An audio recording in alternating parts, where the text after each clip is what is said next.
శ్రీ క్రోధినామ సంవత్సరం 2024 జూన్ నెల మాస ఫలితాలు ఎలా ఉన్నాయో తెలుసుకుందాం. కర్కాటక రాశి పునరోసు 4వ పాదం, పుష్యమి, ఆశ్లేష ఈ 9 పాదాల్లో జన్మించిన ఈ 3 నక్షత్ర జాతకులే మనకి కర్కాటక రాశి కిందకు వస్తారు. కర్కాటక రాశి అధిపతి చంద్రుడు. అయితే మనకి ఈ యొక్క కర్కాటక రాశి నుంచి రాశి ఫలాలను మనం చూసినప్పుడు గురువు 11వ ఇంట, 8వ ఇంట శని, అలాగే 9వ ఇంట రాహువు, 3వ ఇంట కేతువు.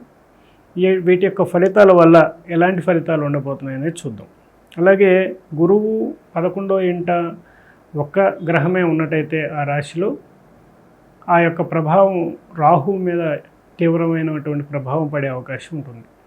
కాబట్టి రాహు 9వ ఇంట అనుకూలంగా లేడు కాబట్టి వీరికి రాహువు సంబంధించిన పరిహారాలు కూడా చేసుకోవాల్సిన అవసరం ఉంటుంది. అమ్మవారికి కుంకుమార్చన, అలాగే రాహుకాల దీపం అనేది పెట్టడం కూడా ఏదైనా దేవాలయాల్లో మీరు చేయటం వల్ల కూడా మంచి శుభ ఫలితాలు ఈ నెలలో మీరు చూస్తారన్నమాట.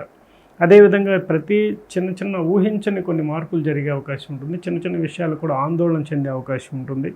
అలాగే ప్రతి చిన్న విషయాన్ని మీరు భూతద్దంలో పెట్టి చూడకుండా కొంత ఈజీ మైండ్తో ఉన్నట్టయితే మంచి ఫలితాలు పొందొచ్చు. అలాగే ఆరోగ్యపరంగా కూడా అశ్రద్ధ చేయకూడదు, చెకప్ చేసుకోవాల్సిన అవసరం ఉంటుందన్నమాట. అలాగే మీరు అనుకున్న విధంగా గృహానికి సంబంధించి ఆస్తి వ్యవహారాలకు సంబంధించినవి అన్నీ కూడా ఒక కొలిక్కి వచ్చే అవకాశం ఉంటుంది. అదేవిధంగా గృహ నిర్మాణ యత్నాలు కూడా అంటే లోన్స్కి సంబంధించినవి కూడా ఒక కొలిక్కి వచ్చే అవకాశం ఉంటుంది. అలాగే ఆర్థికపరంగా కొంత మెరుగైతే వస్తుంది, కానీ కొద్దిగా టెన్షన్ అయితే తప్పదనమాట. వృత్తి ఉద్యోగాల్లో కూడా మంచి మెరుగుదల అనేది కనిపిస్తుంది, ప్రమోషన్ దిశగా ఉంటుంది. అలాగే దూర ప్రయాణాలు చేయాల్సి వచ్చినప్పుడు మటుకి కొంచెం జాగ్రత్తలు పాటించాల్సిన అవసరం ఉంది. అంటే వాహనాల్లో వెళ్ళేటప్పుడు చాలా జాగ్రత్తలు పాటించండి. ఎందుకంటే రాహు తీవ్రమైనటువంటి గురువు యొక్క అనుగ్రహ బలం ఏదైతే ఉందో అది రాహు మీద ప్రతికూలం ఇస్తుంది. కాబట్టి దీనివల్ల మీరు తప్పనిసరిగా రాహుకు సంబంధించిన రెమెడీస్ అయితే చేయాల్సిన అవసరం ఉంది. అదేవిధంగా అమ్మవారికి అలాగే ఆంజనేయ స్వామికి మంజు సూక్త పారాయణ చేయటం, సింధూరంతో అభిషేకం చేయించటం, దుర్గా అమ్మవారి దగ్గర ఏ అమ్మవారి గుళ్ళో అయినా సరే రాహుకాల దీపం పెట్టడం అనేది ఈ నెలలో మీరు చేయటం వల్ల చాలా చాలా శుభ ఫలితాలు పొందే అవకాశం ఉంటుందన్నమాట.